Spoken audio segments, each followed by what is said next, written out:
peran nilai serta kompetensi guru penggerak. Kemudian Bapak Ibu diharapkan setelah mengikuti yoga karya ini juga memahami pengertian aksi penting komunitas praktisi. Peserta juga dapat menunjukkan komunitas praktisi daerahnya. Ini juga dapat merefleksikan peran guru penggerak di dalam komunitas praktisi.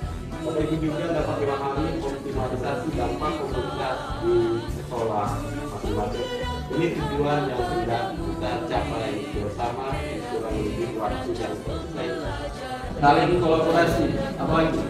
Komunitas itu apa sebenarnya? Kumpulan beberapa orang yang dan ini mencapai tujuan yang sama. Kalau kumpulan hanya 2 orang itu komunitas sudah? Tidak. Ya. Oh ini berapa orang itu berapa? Jadi bisa berkata 2 orang juga komunitas. Apakah ini komunitas? Iya. Ini komunitas? Iya. Nah, tentang apa yang kita sudah lakukan selama ini dalam satu sekolah. Kalau satu jalannya ke kiri, satu jalan ke kanan, ya, satu mau ke samping depan, satu ke belakang, kita tidak akan bisa tujuan kita. Oleh sebabnya semua ini harus satu konsep, satu gerakan itu dicapai tujuan yang sama. Jadi sekelompok itu yang saling berinteraksi, yang mempunyai permasalahan yang sama, yang akan berkomunikasi secara penting untuk mencari atau menyelesaikan permasalahan yang saling berinteraksi. Bapak Ibu, seperti yang disampaikan tadi Pak Rafi, kita akan bermain-main kereta, Bapak Ibu. Di sini bisa nggak ya? Satu kelompok 5 orang, jadi saya pikir kemudian pindah di kelompok sini saja. Oh, namanya masing-masing. Berbagi untuk negeri demi bakti pada Ibu Pertiwi.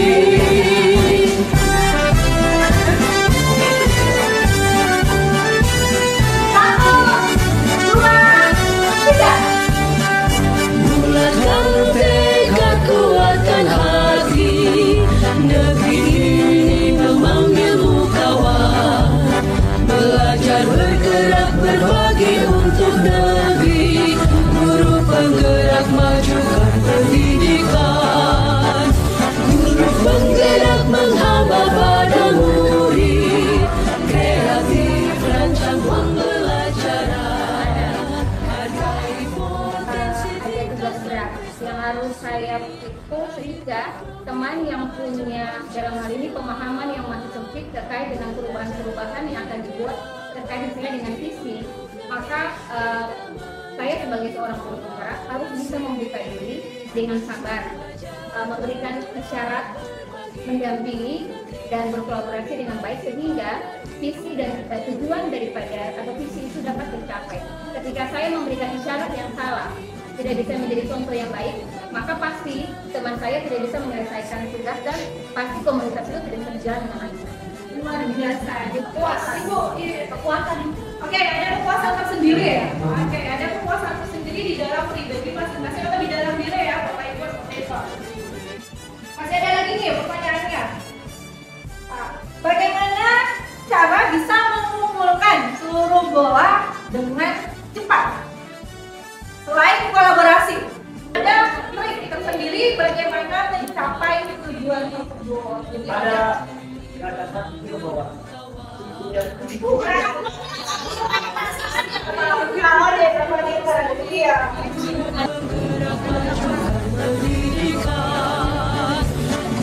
Penggerak menghamba pada murid, kreatif rancang pembelajaran, hargai potensi, tingkatkan prestasi, lahirkan profil pelajar Pancasila.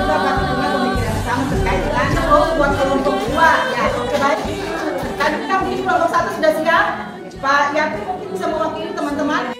Dia mampu untuk mengembangkan kompetensinya sendiri dengan tidak lagi ada pendorong dari belakang, tetapi dia mendorong dirinya, memotivasi dirinya sendiri. Kemudian ini kolaboratif, ini kami menggambarnya ada yang bergandengan tangan, itu nilai dari kolaboratif, sama-sama bergandengan tangan untuk menuju pada satu tujuan. Kemudian yang ini reflektif. Ada R yang di bagian depan sini terlihat kuat, tapi sebenarnya setelah direfleksi R-nya itu terlihat kecil. Dari apa yang kita lakukan selama ini, mungkin kita melihat bahwa yang kita lakukan itu sudah sempurna, tapi setelah kita merefleksikan diri, ternyata ada juga kekurangan kita. Yang kita tahu adalah kompetensi dulu. Dan ini sosial, ibadah, proses memiliki kompetensi, setelah itu kompetensi kita miliki, kemudian mampu menjadi inspirasi pada orang lain. Dengan yang kita tampilkan segala yang kita miliki, maka orang tersebut akan merasa tergerak. Iya, luar biasa sekali guru penggerak ini. Misalnya di sekolah, setelah kita menjadi guru penggerak nanti, kita bisa segala yang kita dapatkan, kita jelaskan, kita tampilkan di depan teman-teman yang belum menjadi guru penggerak, maka mereka akan menjadi inspirasi. Itu yang pertama. Yang kedua adalah yaitu kemungkinan pembelajaran, yaitu upaya kemungkinan agar proses pembelajaran lebih baik sehingga akan meningkatkan persepsi. Jadi sasarannya bahwa dalam kemungkinan pembelajaran maksudnya dia lebih kepada siswa. Kita bagaimana kita mendesain, membimbing proses pembelajaran di kelas itu sehingga siswa bisa meningkatkan. Ini murid bisa dibiasakan untuk menjadi seorang pemimpin, dia dapat proses dirinya dalam proses. Jadi kita sebagai guru tidak berpusat kepada guru saja, tetapi peserta didik diberikan keluasan agar supaya dia bisa kreatif dalam proses. Kedua, memfasilitasi rencana kegiatan belajar berdasarkan kebutuhan yang diinginkan. Pak Ibu tahu? Jadi peran-peran guru penggerak nih dalam komunitas praktisi. Jadi yang pertama lebih banyak yang membutuhkan pemanfaatan Canva dalam pembuatan video pembelajaran, gitu. Tapi yang dijadikan narasumber malah yang tidak mahir dalam penggunaan Canva. Berarti itu tidak sesuai dengan kebutuhan. Setelah mencari narasumber, menyelenggarakan kegiatan belajar di komunitas. Jadi terstruktur, terprosedur semua ya Bapak Ibu. Habis itu mendokumentasikan dan mempublikasikan, mendampingi rekan sejawat dalam mempraktikkan hasil dan evaluasi dan refleksi pembelajaran. Itu peran guru penggerak. Jadi menganalisis, memfasilitasi, habis itu menyelenggarakan, habis itu mendampingi, dan sampai terakhir evaluasi dan refleksi. 3 pos, ada pos merintis, pos menumbuhkan, dan pos merawat keberlanjutan. Ada 3 pos. Sebentar baru saya pandu lagi terkait dengan bagaimana apa-apa yang Ibu tuliskan di dalam pos ini. Jadi kita akan berjalan-jalan sebentar. Pemahaman dari setiap komunitas anggota yang ada dalam komunitas belajar itu. Pemahaman dalam arti kita melakukan pembelajaran yang merupakan sesuatu yang kita duduk bersama dan berdiskusi bersama dan belajar bersama dari berbagai sumber. Sementara kalau untuk komunitas praktis itu kita itu memfasilitasi, kita membuat praktik baik atau pengalaman atau wawasan yang nanti kita berbagi kepada teman-teman kita yang lain yang seprofesi dengan kita. Mungkin itu dari saya untuk perbedaan atau tujuan komunitas belajar dan komunitas praktis. Setelah kata rintis, cara menumbuhkannya seperti ini. Apa yang dilakukan untuk menumbuhkan dari langkah merintis? Bentuk komunitas. Membentuk komunitas. Setelah berdiskusi ada permasalahan. Permasalahannya apa? Nah, bagaimana menumbuhkan? Otomatis melakukan diskusi kelompok, ya kan? Melakukan diskusi untuk merawat keberlanjutan seperti itu. Tinggal Bapak Ibu kembangkan. Melihat tentang bagaimana merintis, menumbuhkan, dan merawat keberlanjutan dari komunitas. Di pos merintis ini yang kami lakukan yaitu seperti yang tadi kami sudah bicarakan soal membangun percakapan yang bermakna. Kemudian dari membangun percakapan bermakna kami menemukan beberapa pengikut yang sepemahaman dan punya tujuan yang sama seperti itu. Itu yang di pos merintis. Kemudian kita pindah ke pos baik untuk di pos menumbuhkan, kami menemukan pernyataan bahwa kami harus melaksanakan pertemuan baik itu seminar ataupun webinar yang kami lakukan secara rutin bersama dengan komunitas praktisi. Kemudian di samping melaksanakan pertemuan baik itu seminar maupun webinar, kami juga perlu untuk mendokumentasikan setiap kegiatan yang kami lakukan. Itu di pos menumbuhkan. Inisiasi untuk melakukan kolaborasi baik itu dengan anggota di kelompok komunitas praktisi maupun dari komunitas praktisi lainnya. Jadi itu menginisiasi kolaborasi. Kemudian seperti tahapan pengkaderan, kami mengembangkan anggota itu untuk menjadi penggerak dalam komunitas praktisi. Itu saja. Hebat di saat ini, kami dari kelompok 2 akan menjelaskan bagaimana kita mulai dari merintis sebuah komunitas. Di mana kami kelompok 2 sudah saling berkolaborasi dan dalam membentuk suatu komunitas dalam perintis. Di sini ya saya angkat saja dari komunitas yang sudah saya buat, saya rintis di sekolah saya sendiri, yaitu nama komunitasnya itu Pensaba. Pensaba itu adalah sekolah dari SMP Negeri 1 Seram Barat. Di mana itu untuk perintisnya saya berkolaborasi dengan Bapak Kepala Sekolah saya sendiri, dengan guru-guru yang mengajar proyek pelajar di sini P5. Lalu di saat itu kami juga saling duduk bersama, berkolaborasi dan rapat bersama bahwa komunitas ini kami akan angkat apa yang kami buat. Jadi program-program pertama itu kami rintis dari situ untuk terjadinya proyek P5 yang nanti kami lakukan di sekolah. Jadi intinya kami itu dengan kepala sekolah, rekan guru kami saling berkolaborasi untuk membuat merintis dalam program komunitas praktisi di sekolah kami sendiri. Mungkin itu dari kami untuk merintis dari. Ya, untuk pos menumbuhkan di sini komunitas saya itu komunitas guru mata pelajaran bahasa Jerman, di mana kita akan melakukan kegiatan-kegiatan rutin, kemudian mendorong keaktifan anggota komunitas dan juga menjalin kerjasama di dalam komunitas. Sampaikan pos merawat keberlanjutan. Untuk pos merawat keberlanjutan ini, yang pertama di komunitas kami, komunitas bahasa Indonesia, yaitu yang pertama menjaga hubungan dalam komunitas agar tetap terjalin. Kemudian yang kedua, untuk melaksanakan praktik baik secara bersama. Terima kasih. Baik, terima kasih atas kesempatan yang telah diberikan kepada kelompok kami. Kami dari kelompok 3 akan membacakan perancangan yang pertama itu mengenai merintis. Yang pertama itu membangun percakapan awal. Nah, guru penggerak melakukan percakapan awal dengan warga sekolah dengan tujuan dan perubahan yang ingin dicapai sekolah serta mengembangkan kompetensi guru. Kemudian yang kedua itu menemukan pengikut pertama.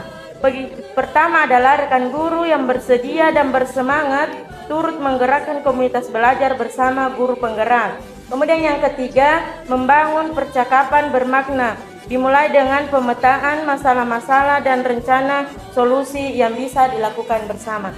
Terima kasih. Menumbuhkan ini yang kami lakukan yaitu menyelenggarakan pertemuan belajar secara rutin. Pertemuan rutin akan memperkuat proses belajar anggota di komunitas.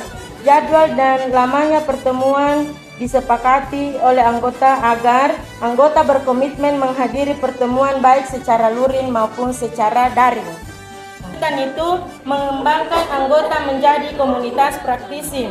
Dalam periode waktu tertentu, guru penggerak perlu mengidentifikasi anggota-anggota yang berpotensi untuk menjadi penggerak komunitas yang diberikan tanggung jawab sebagai pengelola kegiatan. Usahakan itu untuk bagaimana mempunyai ide baru untuk merintis, bergerak untuk merangkul, menggerakkan teman-teman yang lain untuk ada di dalam satu komunitas untuk melakukan suatu perubahan pertama yang dilakukan di sekolah kita. Kemudian Bapak Ibu, bagaimana caranya untuk menumbuhkan komunitas praktisi yang sudah dibentuk. Nah, kalau tidak ada upaya kita untuk menumbuhkan, pada akhirnya akan bubar itu komunitas. Katakanlah seperti pisau. Pisau kalau tidak diasah terus, tentunya dia akan tumpul dan tidak bisa terpakai. Percuma kalau pada akhirnya Bapak Ibu sebagai seorang guru penggerak tidak bisa mendirikan sebuah komunitas tapi tidak bisa mempertahankan. Lalu bagaimana menumbuhkan? Tahu saya lagi jalan di halaman sekolah, lalu tiba-tiba saya karena ada janjian sama Ibu Nel, kita duduk bersama di taman sekolah di bawah pohon, lalu kita diskusi, belajar, diskusi, refleksi bersama. Masuk, kenapa masuk?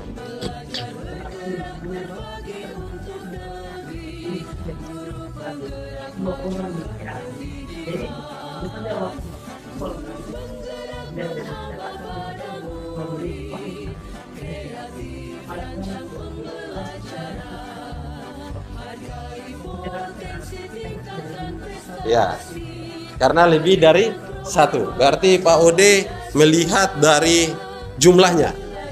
Ya, oke. Tidak apa-apa, itu sudut pandang Bapak dari jumlah. Karena tadi kita sebut kalau lebih dari satu orang berarti terjadi kelompok atau komunitas. Ada lagi Bapak Ibu. Apakah itu termasuk aktivitas belajar di komunitas belajar?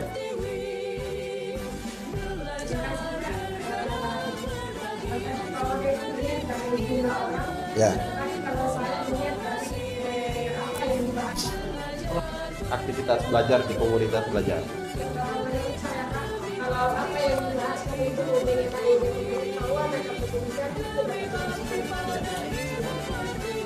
Ya. Sesederhana itu Bapak Ibu belajar di komunitas belajar. Tidak harus bikin spanduk begini, snack di dos-dos begini. Kalau ada dananya silakan. Bukan tidak boleh, tidak harus, tidak hanya itu. Ya, tidak hanya itu maksudnya.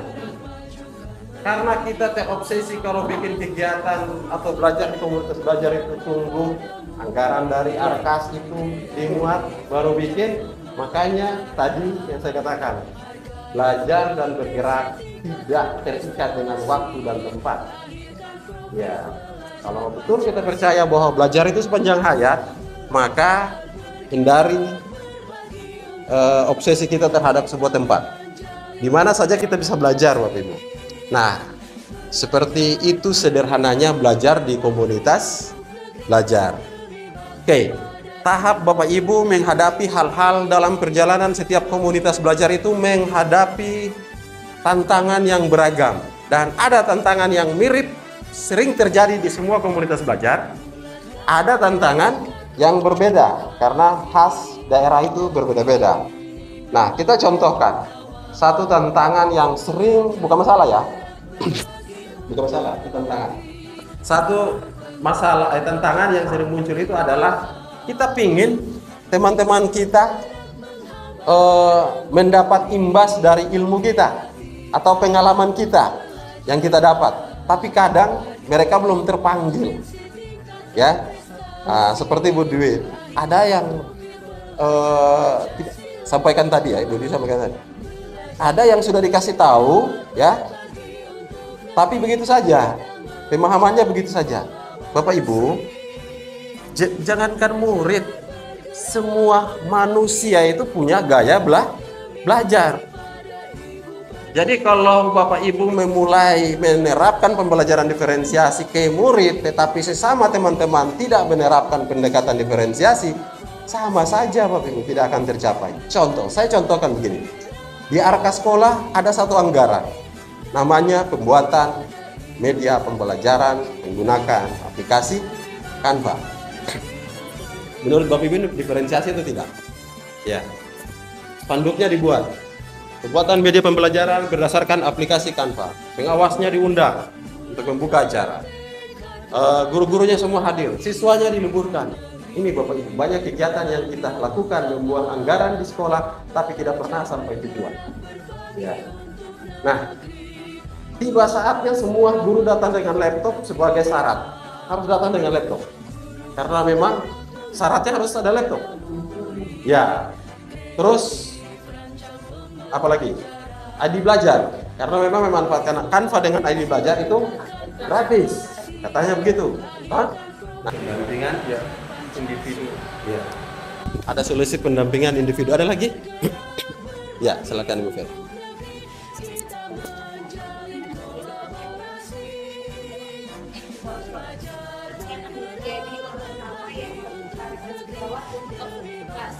Jadi saya praktikkan, kemudian dengan setiap menjadi Oke. Berarti sudah fokus ke bagaimana mendampakkan hasil workshop. Ya. Kenapa tidak konsentrasi?